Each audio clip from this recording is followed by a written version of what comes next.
Let's see here.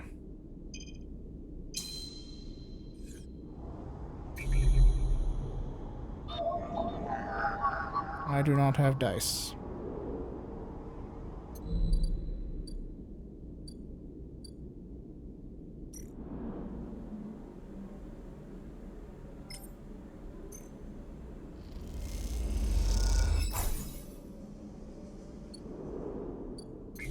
And now I need more of those.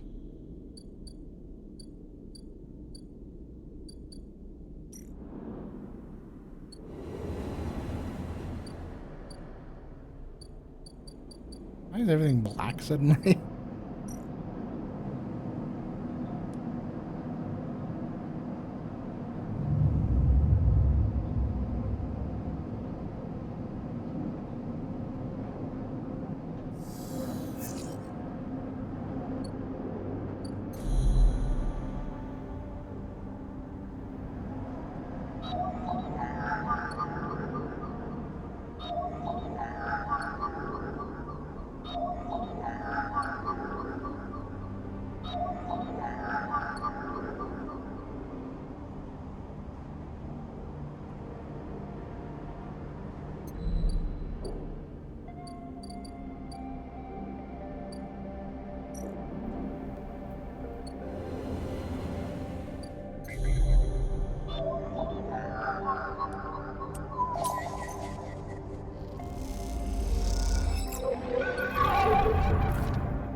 A glint, like a light traveling along the edge, wave fills your eyes.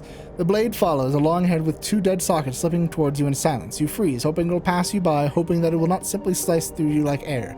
The blade head nears you, slides past you, almost. It nicks you, grazes you. You are desperate to cry out and call out, but you hold your silence and simply watch the blind eyes of the killer glade past, empty of all thought. The blade winks in the dark and you are alone again. Now you cry out.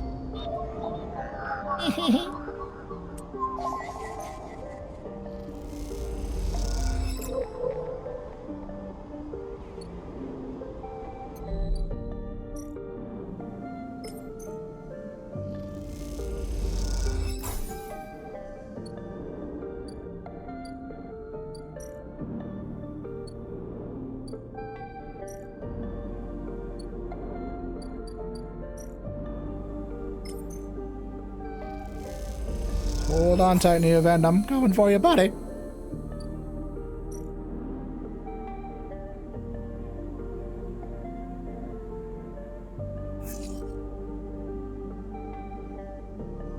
Let's see.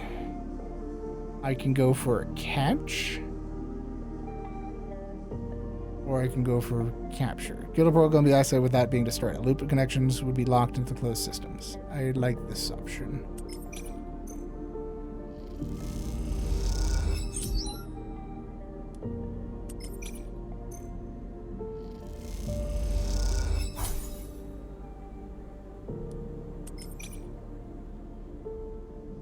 Yeah. Ow. That's fine. I got free medicine.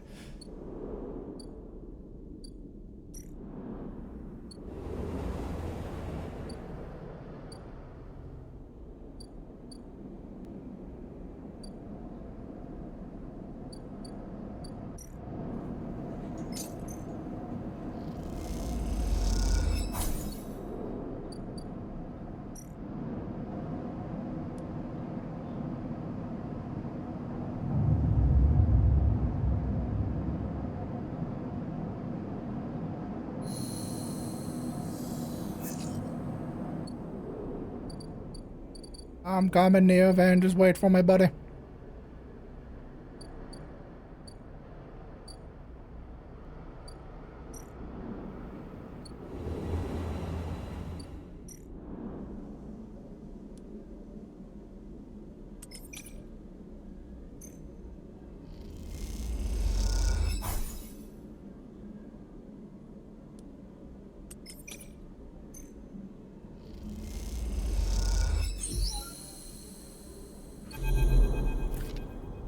As you blink into the cloud, you see the last flickers of life in the mainframe. The vast machine once ran the whole station, spanned it up, directed and processed the flow of energy, water, and data, feed the lives of thousands of people. Now it's finally dead. Navigator is beside you, and you both look out at the perfect ring that encircled you both, woven from the data branches that once fed the mainframe. You see a glint along its edges, and that familiar blade-like head rises to the surface like a cresting fin of a shark and then slips into the loop again. All you can see of Killer's body after that is a slight thickening of the loop, and that thickening begins to travel around on a long, slow sojourn. It will last forever. I'm surprised at you, says Navigator, drifting faintly around you in a lazy orbit as if to shake off their imprisonment. Killer had been wandering blind for so long. Did you not think to end them forever? Perhaps they can be saved. You are naive. They are a killer by nature. Look what they did to your own home. Navigator gazes into the darkness. This place where there was remained in prison, and then they followed with directives for many decades. They roamed here.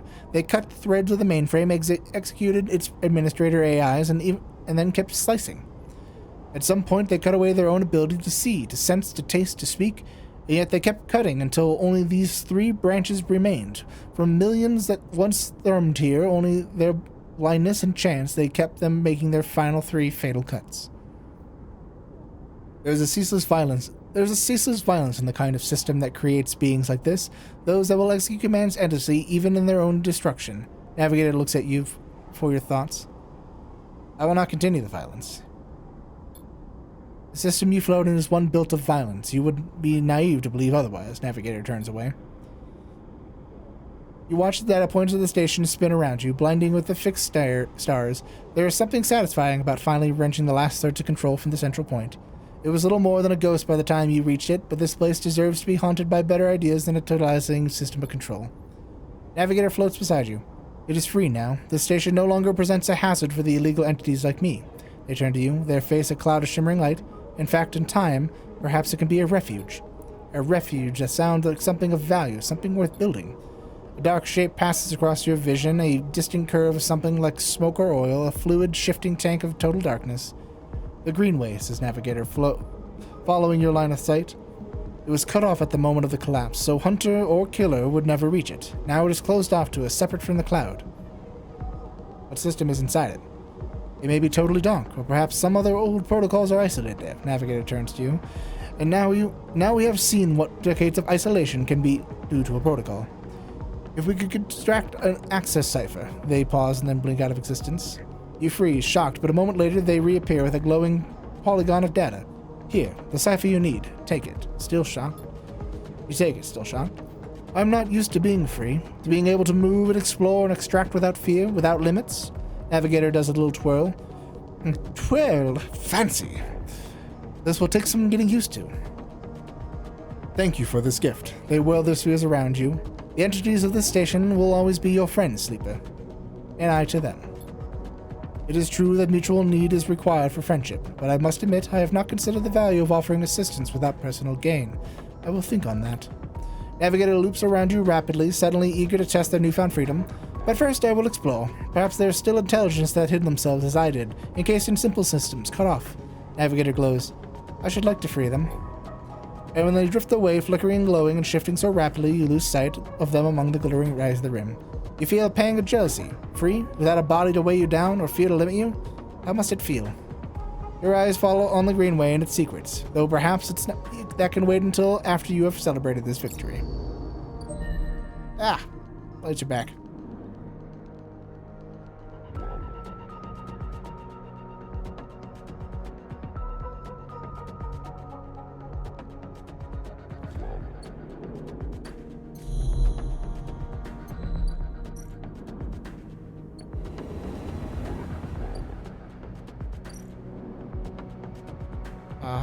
Cryo diesel. Let's go talk to Rabia. As you approach the address, Rabia gave you a heavy hand falls on your shoulder. What's your business here? The enforcer grips your shoulder, giving a hint of strength that her implants give her.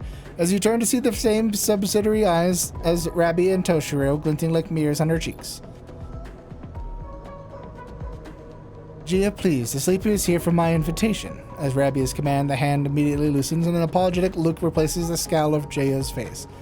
Of course, Rabia, I'm sorry. Rabia waves her away. Don't worry, I appreciate your proactive instincts. She smiles in the enforcer. How about you head to the temple? They have a delivery coming, and you'll need some help with the lifting. Gia nods and walks away. So, Sleeper, you came. I'm glad. Doesn't feel like an offer. It didn't feel like an offer. I'm sorry for that. She smiles a tight smile. You have to understand, finding you there in Sabine's unit, I wasn't sure where we stood. There are more than a few people on this station who would rather I was dead. I had to be sure you weren't one of them. I wish you no harm. I'm glad. Rabbi begins walking and gestures for you to walk with her. She takes you down a staircase into the bustling walkways at the low end. What do you know of Yatagan? You run the low end. She laughs. That sounds impressive. We run out of the low end, yes, we don't run it. People with carts push past, moving crates of supplies around the thin, winding passages. Our reputation is one that implies threat, is fair to say. We are framed as aggressors, parasites, criminals. She gestures around at the people of the passageway. When was the last time you saw a lawmaker on the eye, a policeman who makes the laws here? No one. This is true. The eye is lawless. It is up to us to make it work for us, but don't imagine you think that's a good thing. If you had spent your time in the low end, maybe your opinion of us would be different. This is our place, our people. The low end was empty in Erlin's time. We didn't need to house thousands and keep the yards and rotundas safe was work enough. No, the low end was reclaimed later, when the refugees started arriving. Rabbi, meet your eye. The collapse didn't just happen here on this station. When Solheim collapsed, the entire system felt it. Colonies were abandoned, the moons and the amber of the cinder suddenly gained independence overnight. Some took advantage, some tried to hold it together, some fled. The eye became a refuge, and Erlin, to his credit, extended an open hand to anyone but with this his organization disagreed, and those new arrivals weren't as simple as Coral as they hoped. Rabia leads you through a small market hall, busy with small stalls and traders. Erlin's union was made of workers, administrators, people who were malleable and already organized into hierarchies and networks. The refugees came from different factions and families. They were scared, injured, desperate. Conflict was inevitable. Yatagan is a child of that conflict, a child born out of the need for us to stand up and claim our future. To provide security, strength. People call us a gang, but we are a community. I take my position as lieutenant seriously, and from my birth I have worked to earn it. Rabia catches herself before she raises her voice any further, and you both walk in silence for a while. Among the smells and textures of the low end, you start to wonder if this place could be home to you, too. Where do I come into this? Rabia smiles to herself and thinks for a moment before she responds. I believe that you understand the importance of a refuge, so I also believe that you wish to help keep this place safe. She exhales quietly. For this reason, I would like you to trust me. I do not know what Sabine told you about us, but I imagine it was not good. I'll be honest with you, Sleeper. I was never comfortable with having Sabine as part of the Yatagan, an ex-corporate employee. It goes against our nature. But their deal was with the Yannick. I kept my distance, made sure Sabine had their surgery, kept it supplied, and that was all. But I cannot allow people to go back on the promises they've made to us. Yatagan has not lasted this long because it's a charity. We offer and ask for support, and any betrayal would be treated as an attack. They were trapped, desperate. Annie and I are, Sleeper. I am sorry, but we must ask that our debts are paid in full. Sabine found something. Please, I don't want to hear their accusations. I only want to escape their debt. They only want to escape their debt. They would have said anything, but where are they now to stand behind their claims? I'll find them. As will we. You realize that Rabia has led you in a loop. Together you both come back to a staircase and a walkway where you met. You're free to go, Sleeper. I have said what I wish to say. She looks out through the window of the walkway. I would protect this place with my life, as it has protected me. I want to make that clear. She turns back. However, if you wish to come under its protection, I can help you. Return here if you wish. There will be tasks for you to complete. You'll be able to see Yatagan, to see the low end, with your own eyes, as others frame us. As for Sabine, she pauses to consider her words, I will not ask you to betray them, but if they contact you again, consider their motivations carefully. With that, Rabia leaves, slipping back into their office, while you stare at the countless units, each a home, each with a story that make up the low end.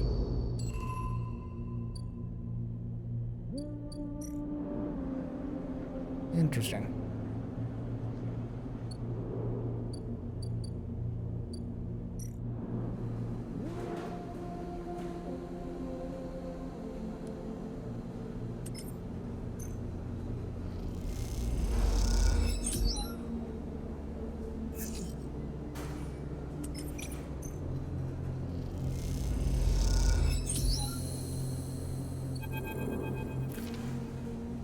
Sleeper!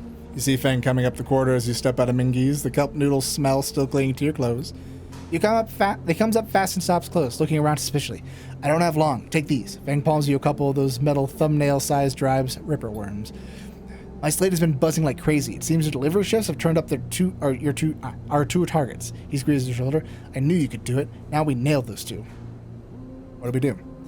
Hardin's boys are all connected by some kind of closed-off network. You break the access portals on both of them, you should be able to gain the location of the nearest network ports.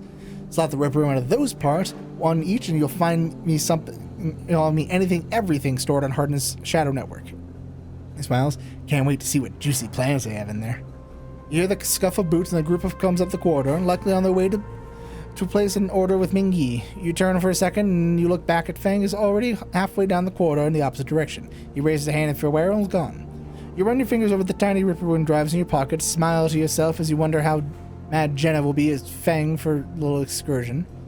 Time to slot some worms. Gonna slot them worms.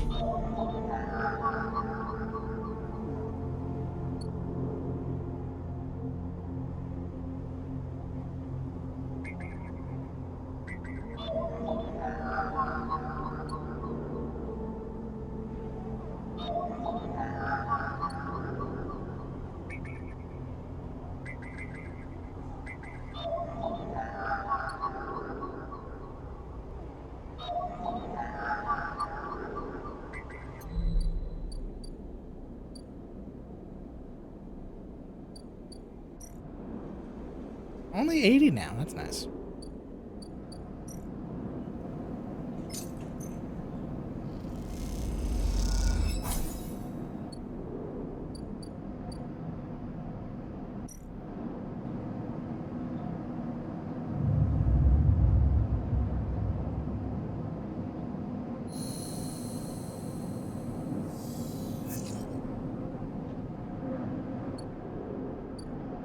That's a couple sixes and a 5. That's nice.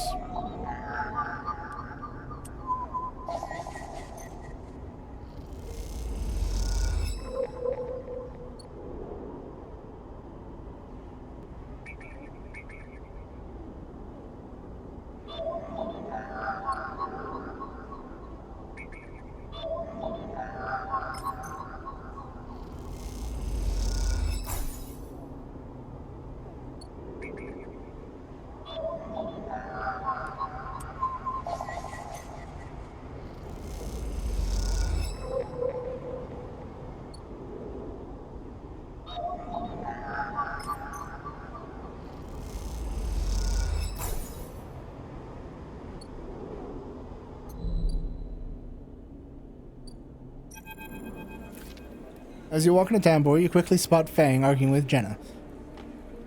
Just gonna approach. You come up behind Fang, he turns and notices you. Jenna stops mid-triad as you arrive. She turns to you. You again?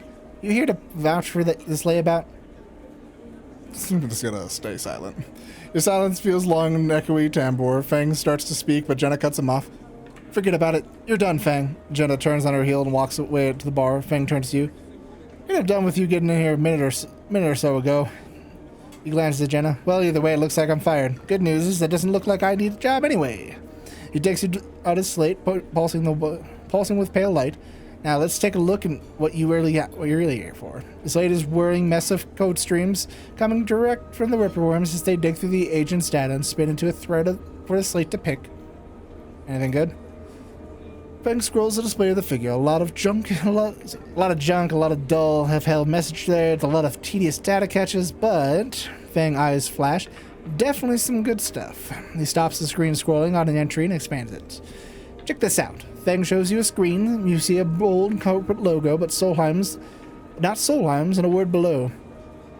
Conway, Fang says. He's working with Conway. Conway Extractions, right? Fang nods. He's been speaking with them personally. Got a whole chain of messages here, but it's mostly encrypted or redacted. He rubs his head. Damn it, this is juicy, but we can't nail him with it. He scrolls some more. Wait. What's this? A wasteland reclamation facility? Right here on the eye? He glances at... Right here on the eye. He glances at you. What's the bet this place is tucked into the waste? The waste? The section of the eye Erlen couldn't reclaim. Was too dangerous, too cut off. Back before the collapse, people would have got there by going down the connected spoke from the hub, but the spoke's broken now, so the only way to get long way, around the rim, past the greenway.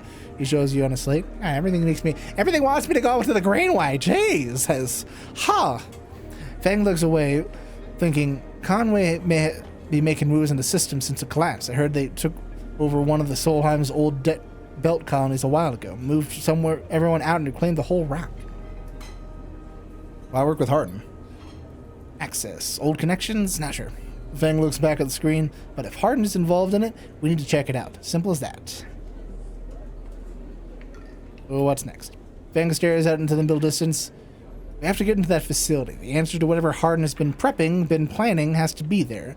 We are going to catch him in the act. Give me 5, maybe 6 cycles, and then I'll see you at the Greenway. I seem to remember there was an old service docks on the outer shell, up by the Hi-Fi building. Should be a good place to meet. Fang squeezes his shoulder. Thanks again, Sleeper, for sticking with me. Could Fang get me over there without having to spend 100 chits? Because that would be great. I haven't gotten about that tracker of yours either. I'm going to need to be back in my bay to pull a solution there together. He turns the slate around to face you, showing a massive scrolling code. I've been working on it fixing my brakes. He winks. Fang grins. See you soon, Sleeper. And he walks out the door in timbre without looking back. More upgrade points. Right, let me get... Oh, hold on. I have 2. So I could... Agent gives you data. No, double data. All cryo actions are just kind of this. This one... Yes. That also makes everything cheaper. Because like this... Yeah, 64 now. This, if I have to pay it, is only going to be 80. Yeah, that's some good shit right there. That's some good shit right there.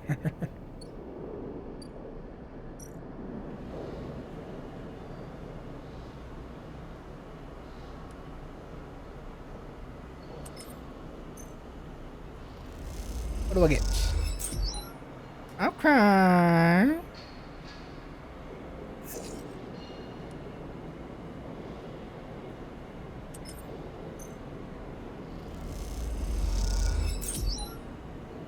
Okay. Means this, I can actually now put the last bit I needed to this.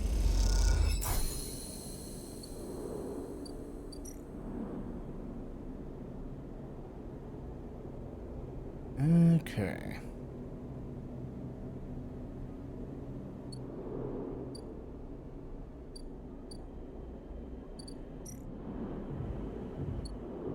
Something's good about to happen with that.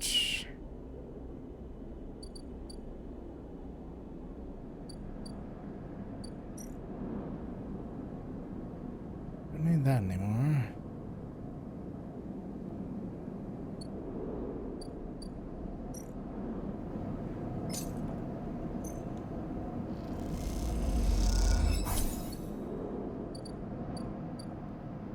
I'll hold on to these because I don't know if I might end up needing them.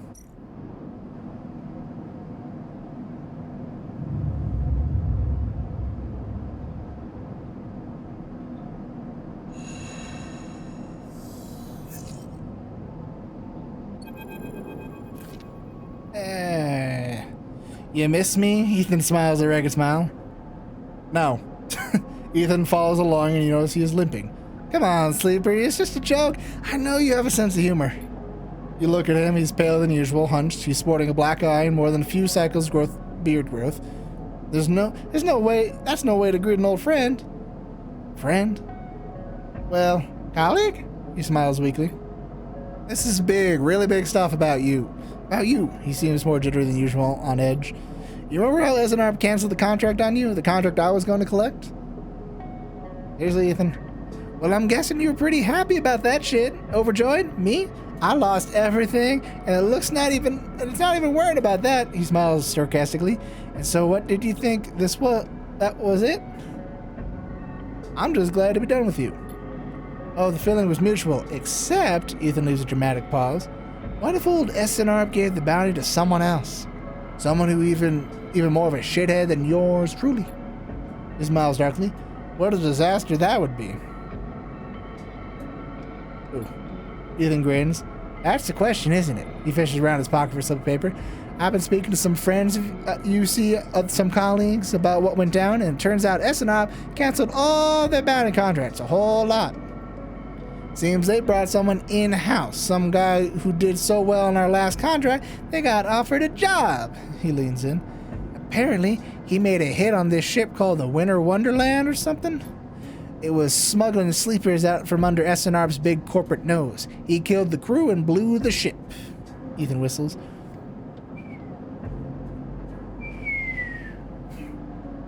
They called him Hemwick or Maywick or something. He gives up looking for the paper. I forget. You mean Winterlight? That's it. He looks at you hard. So do you know about all this? He pats you on the shoulder. Then you'll be very happy to hear what I have about to offer you. Ethan runs his hands through his greasy hair. Given this new information I've brought to light, it seems like you're in need of protection. I'm not paying you anything. Easy, I'll get to that. He looks down at the quarter. I, meanwhile, am in need of assistance in kind. It turns out I upset some people at the compressor for the last few... Like, I upset some people at the compressor the last time we were there, the owners, and they say they'll space me unless I work off the debts. Seems they are that kind of businessmen, he grimaces. I would pay them, but... He shrugs and turns his jacket pockets inside out in mime of poverty. He looks pitiful, even more so in the clownish reaction. Then work it off. You should be glad, you should be glad that I came here and told you this. You think anyone is looking out for you? You are a contract, a name on a list. He kicks the wall. Ethan rubs his temples. I'm sorry, he hisses.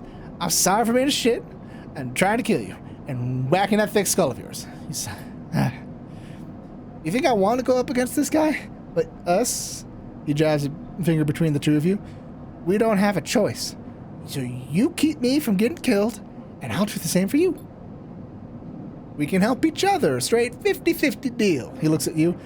I'm not asking for a favor. Fine. Ethan smiles. He looks like shit warmed up.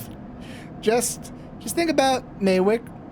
Think about the cold-eyed S&R shit on his way here from the core systems. He smiles. That should give you the motivation you need. Ethan swaggers off down the corridor, throwing his jacket over his shoulders. Can't wait to be working with you, he shouts. Like, slowly devolved him into a fucking nutcase.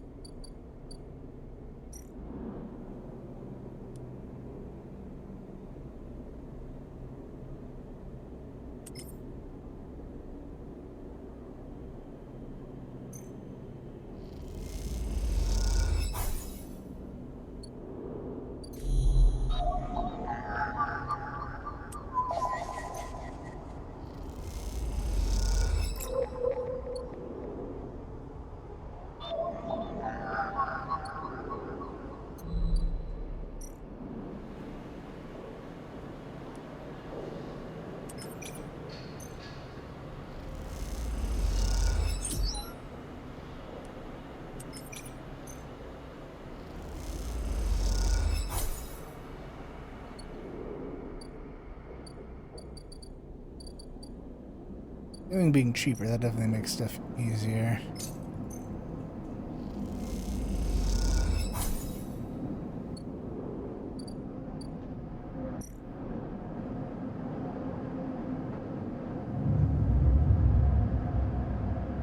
Yeah, I need to start earning money.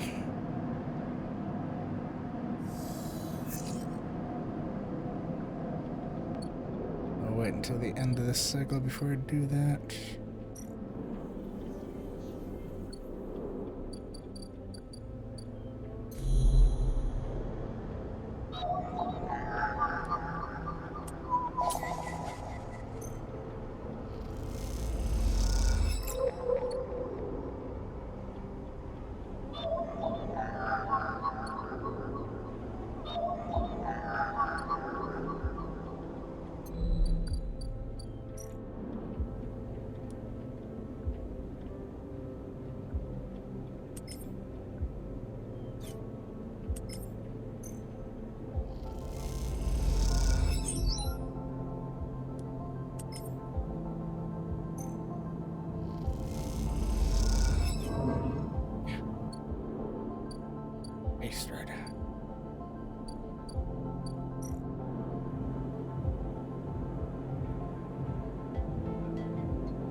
Oh, Ethan's dead as shit. Only 2 for, like, a positive outcome? God, that sucks.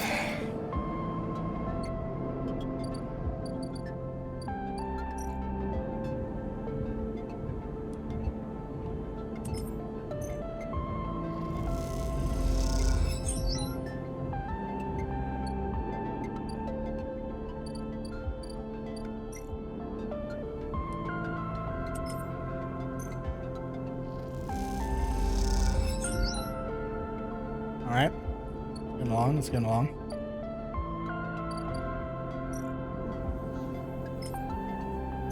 So I sell this. It's easy enough to get more scrap if I need it.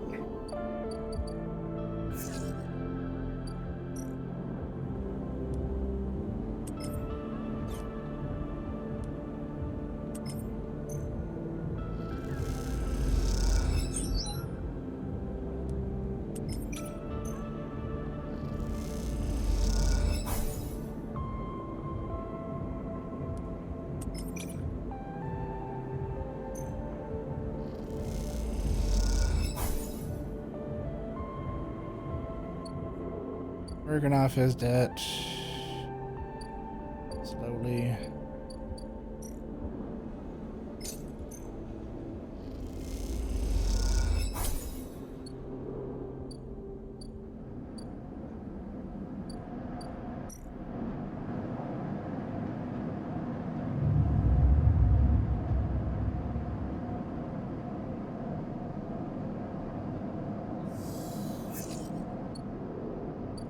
Some good ones though. Got some good dice this time.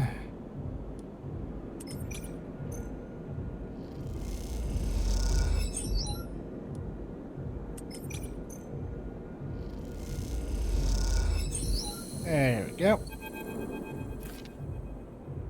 They were never gonna release my debt. The shits. Ethan kicks the locker and sounds rattles around the room. Ethan paces around the small room, swearing to himself. You watch him from the locker bench. Why not? Why not? Spits on the floor, an old habit. I like having civil little shits like us to work their club. Saves on the overhead, and then they get the bosses around. He kicks the locker again and swears. What do they say? Some shit about getting back to me. I swear to God, those little straight-edged gangsters I've never seen.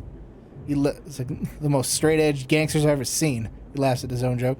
I can't do it. I can't send another shift stomping spacers, bringing nail guns into the club, or pouring endless shots of Griol for ignorant haven't-edge work crews. He looks at the locker again, threatening with his final kick. I mean it. I'm going to go up there and shoot every single one of those shits. Makes a finger gun.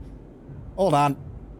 Don't get me all excited. I haven't got my gun, remember? He stops spacing. But you know, sleeper, there's not a bad idea you have there.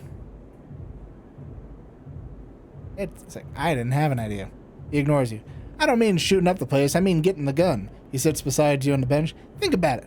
What am I supposed to do when Maywick gets here? Shoot him down? I need that gun if I want to keep it at my end of the deal. It's simple. An explosive personality for a distraction at the front. He places a hand on his own chest. A sneaky sleeper to go into the back. He pats your chest. What about the debt? We've done our time, and the wounds they've faded. If they don't notice us take the gun, they'll never know it's gone. Plus, he stands up, after my distraction, they'll be happy to see the back of me. Or they'll want you dead even more. Either works. At least I've never had to see the inner side of this shithole again. He gives the locker a last kick. Good luck. Now let me know when you want to do this. Then we both move as one and meet up the bait market after. But don't take too long, or I really will shoot this place up. He grins. You know I'll do it. Yeah, he will. Unfortunately. Well, that didn't really help. I mean, I can do this.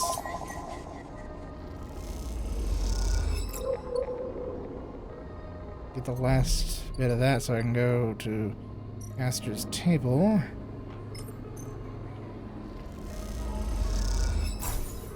Hey, stabilizer. That's actually useful. Thank you. That's gonna save me money.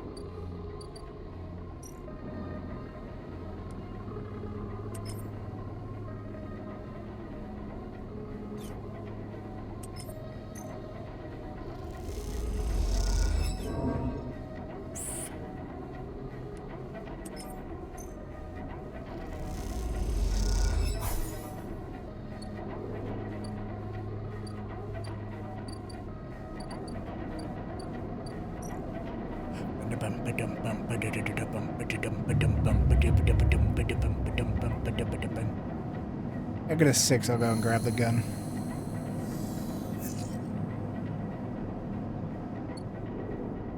Five, good work. One is, I got a +1, so that's a guaranteed.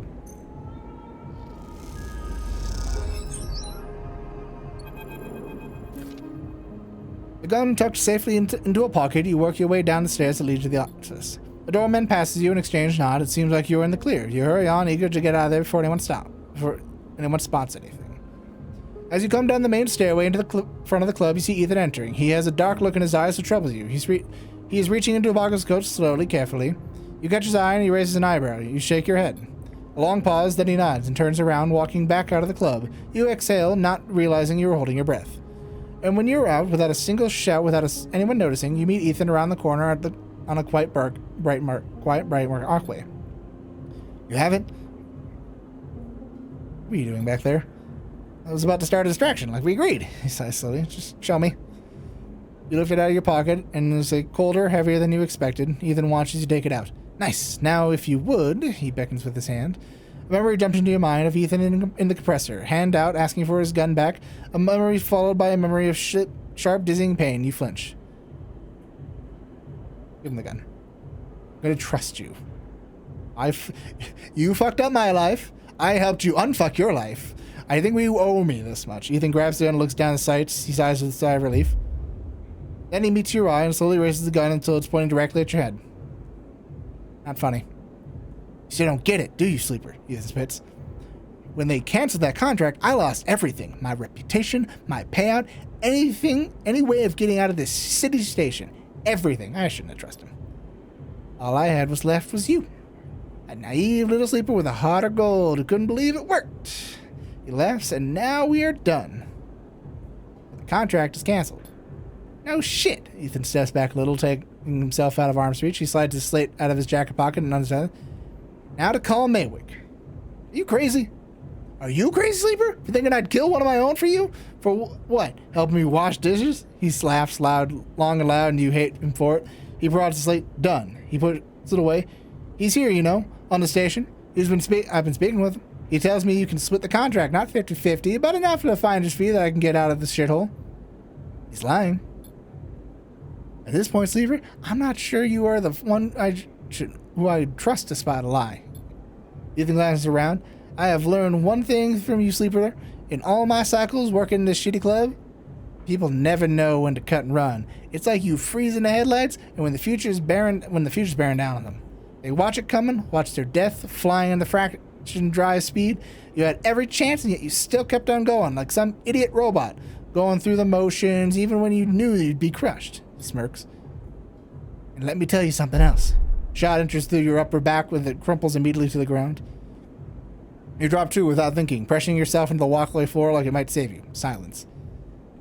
You look up and see him coming down the walkway, silent, eyes alight. Mavic.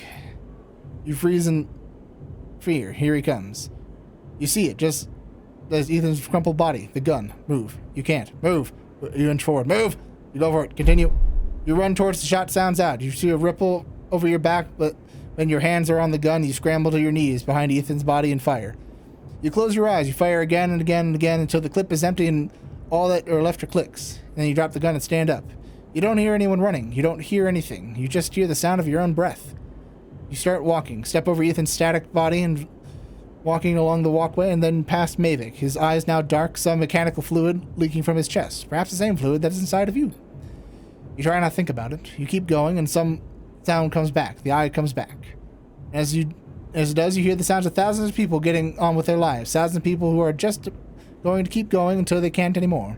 You look up and all you see are the wheeling stars. They're spinning and you are suddenly dizzy. Though the eye always spun like this, hasn't it? And you don't stop walking. You keep going. That's all there is now, the path forward. SNRP have left you no history, no past to speak of. Just a void that threatens to swallow you if you slow down. You think of Ethan's smile, his voice, and feel sick. Is it over? You aren't sure if it ever can be, but you are still here, and you can't stop now. There has to be a better end than this. Okay. I mean, I survived. realistically, that's all that matters.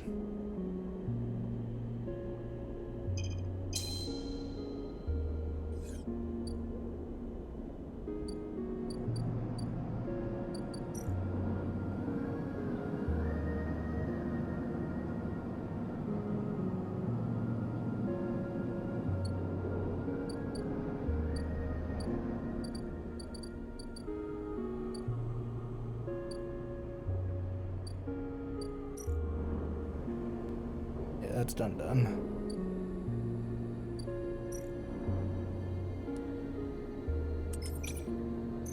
That'll guarantee me to finish this.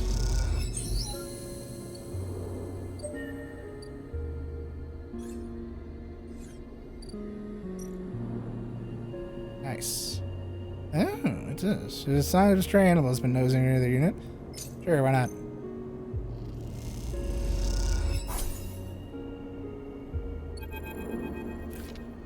The stray hops up into the work surface and looks over the unit's small window. Easy kitty. Oh, easy kitty, little kitty.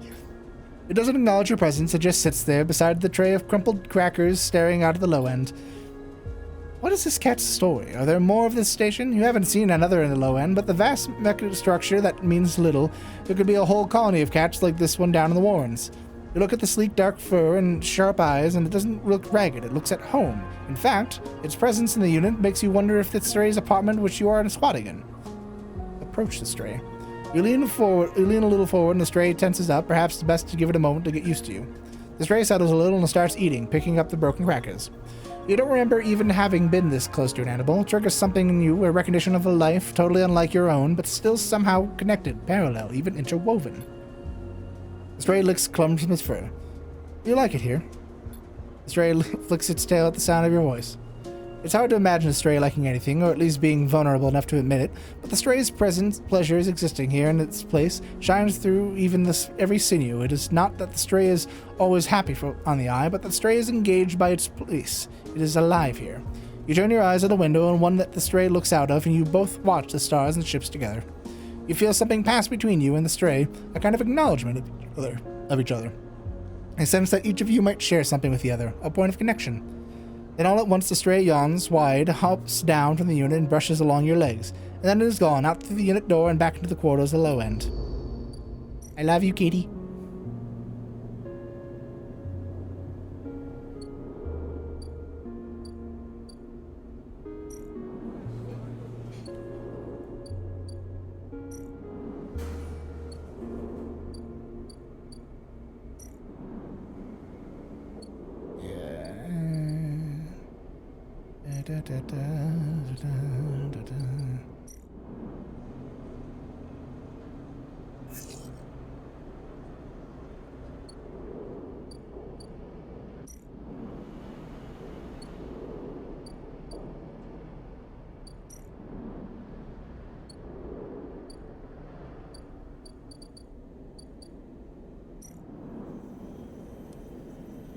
I need money.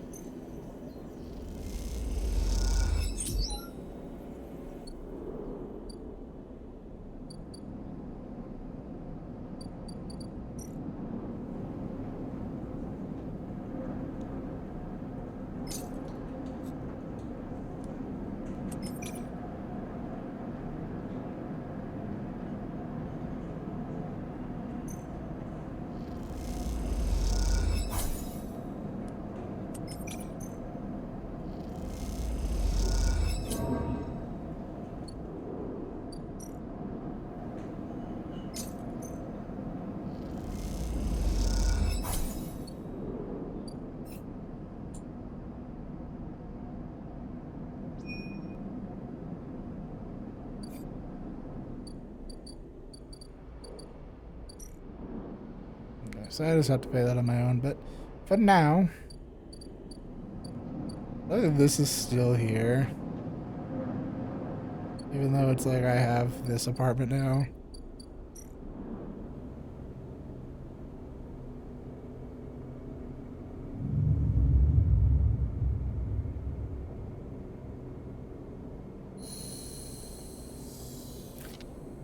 You wake from the dreams of Mavik's Amber's eyes floating in the pool of dark fluid.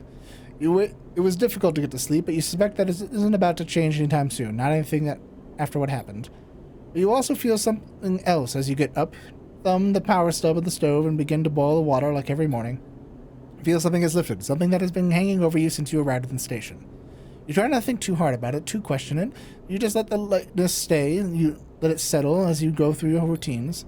Your hope is that you don't focus on it, don't look at it directly. You won't get scared and leave you. That the lightness will stay and for this cycle, then another, because after all that has happened, a little lightness would be nice. Okay, let's just pay this. I got plenty of money. I don't need to worry about buying medicine, because I forgot that.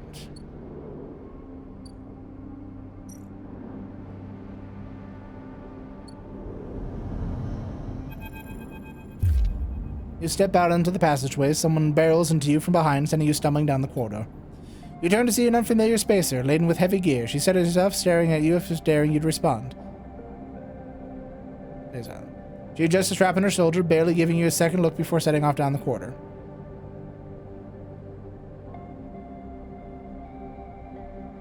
I'm sorry for her. The second spacer smiles at you apologetically. She's on a mission, and she's not on a mission, and when she's on a mission, they shrug. Not a problem. They smile. You're sweet. Peek. S stands further down the corridor, glowering at her friend. She chops at the air, pointing down the corridor to wherever end she is rushing to. Peek raises an eyebrow at you. Esh, please. Do you want someone in the station to hate us? Esh hardens. They want to hate us? They can hate us. She drops her hip. She drops her hip. I'm not exactly seeing much love as it is. We're lucky we got through here before they set up that damn cordon. Cordon? Peek gestures the direction. See, they don't even know what you're talking about. The station is in Hawthorne. Not everyone here is to follow some corporate protocol. Esh sighs. I'm not saying this is part of the administration. She jerks her head in the direction. But I am saying we need to get those supplies to Briar before someone starts asking questions. Briar? That's our ship, Peek explains. Peek, what are you doing? Peek ignores her. We're all with the refugees. The one Habanach has cordoned off from the entering the station. Esh interrupts. The ones that are being quarantined in makeshift vessels that are barely made into the eye to begin with. The ones that your station administrators have called an existential risk and are running out of supplies, while your right to safety is being debated by some people with no stake in their future. She quietly looks around, annoyed at her outburst. Big sighs. She's right. People trapped out there, and they turn to Ash. We understand that this is a big problem for the Eye. Hundreds of refugees and their ships turn up each cycle. They hold out a hand to stop Ash interrupting, but Ash turns away, burning anger as palpable force to close quarters of the corridor. They need supplies, and after everything they've been through, the quarantine isn't helping, Peek finishes. That's difficult. Peek forces a smile. Peek, please. Ash gathers herself and supplies. Ash, we need help. Just like the refugees needed us, we need others too. They smile at her. Peek turns to you. Come find us. The climate in Briar is docked to the broken spoke past the greenway in the waste. We have a good view of the cordon. Thought we are keeping our distance for now. Come help us. We squeeze your hand. Ash turns and leaves, and Peek follows, waving goodbye. I like Peek. A moment later, Ash shuts back down the corridor. Don't bother coming empty-handed. You want to help? Show us. Bring supplies and don't come at all. And with that, they disappear around the corridor. Ash's already picking up speed as Peek calls to her to slow down. A refugee flotilla? Where are they coming from? And why now? Each time you begin to understand this place, something changes. Greenway, Fang, Wild Margins, the Waste. Climbing Briar. Anything I can...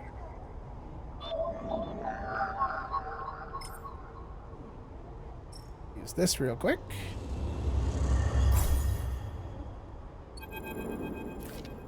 Greenway roils beneath you like a slit-choked river.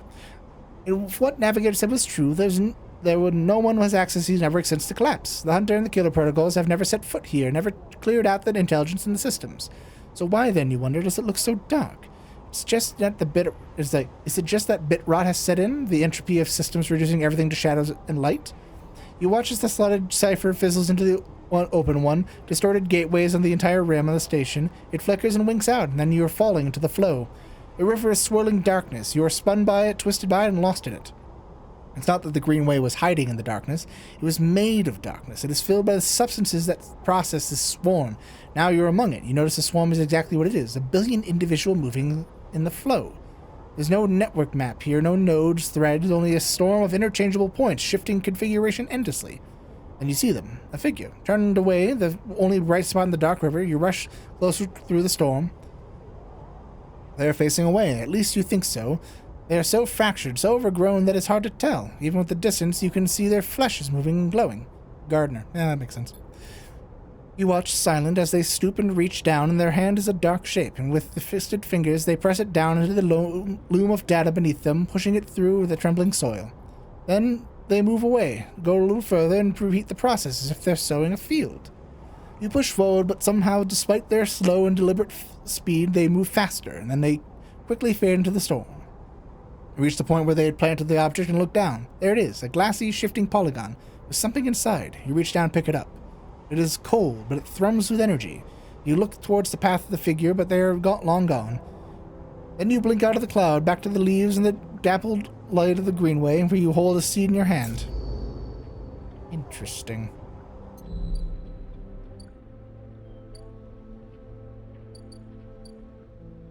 But I think for now I'll call it there.